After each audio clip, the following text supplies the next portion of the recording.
அவருடைய போட்டோ வச்சிருக்கீங்க. ஸோ இந்த மாமன்றத்தில் வந்து அனைத்து அண்ணா திராவிட முன்னேற்ற கழகத்தை சார்ந்த உறுப்பினர்களும் இருக்கிறாங்க. ஸோ அவங்களுக்கும் மரியாதை கொடுத்து இப்போ கரண்டாக எம்எல்ஏவாகவும் இருக்கிறாங்க, அரசினுடைய பொறுப்புலையும் இருக்கிறாங்க. ஸோ அவர்களுடைய பொறுப்பை ஒரு கருத்தில் கொண்டு அவருடைய போட்டோவும் நீங்கள் முன்னிலைப்படுத்தினீங்கன்னா ரொம்ப சந்தோஷமா இருக்கும்.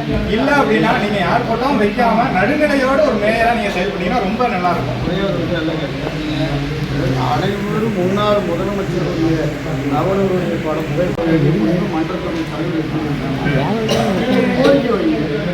அதனால ஒரு தலைவர் வச்சு நீங்கள் பண்ணுவீங்க நீங்க தான் முடிவெடுக்க வேண்டியது. நீங்க தான் முடிவெடுக்கிற இடத்துல இருக்கீங்க. இங்க ஸ்டாலின் அவர்களுடைய புகைப்படம் வச்ச மாதிரி இன்று எடப்பாடியார் அவர்களுடைய புகைப்படமும் வைக்கணும்னு சொல்லி கோரிக்கையா கொடுக்குறோம். நாங்க வந்து வற்புறுத்தல, கோரிக்கையா கொடுக்குறோம். ஏன்னா இங்க திருநெல்வேலி மாநகராட்சியில எவ்வளவோ குறைகள் இருக்கு. பல இடத்துல தண்ணி வரல, தண்ணி வந்தா சாக்கடை கொண்டு வருது, சாக்கடை கிளீன் பண்ணல, ரோடு குளமா இருக்கு, நிதி சுமை இருக்கு, சரியான பில்டிங் வாடகை விடல, 1000 குறைபாடுகள் இருக்கு. இதுக்கு இடையில புதுசா வந்த கட்சிக்கு ஒரு போட்டோ வைக்கிறதுக்கு ஒரு பிரச்சனை வருது. இதுல நாங்களும் அதுல வந்து ஒரு பிரச்சனையா நிக்கணும் விருப்பம் கிடையாது. ஆனா எங்களுடைய கோரிக்கை என்னன்னா, எங்களுடைய உறுப்பினர்களும் இங்க இருக்கிறாங்க, 5 மாமன்ற உறுப்பினர்கள் இருக்கிறாங்க. அவங்க 3 மாமன்ற உறுப்பினர்களுக்கும் நீங்க மதிப்பளித்து நீங்க வந்து ஒரு போட்டோ வைக்கிறதுனால ஒரு குறை வந்துடாது.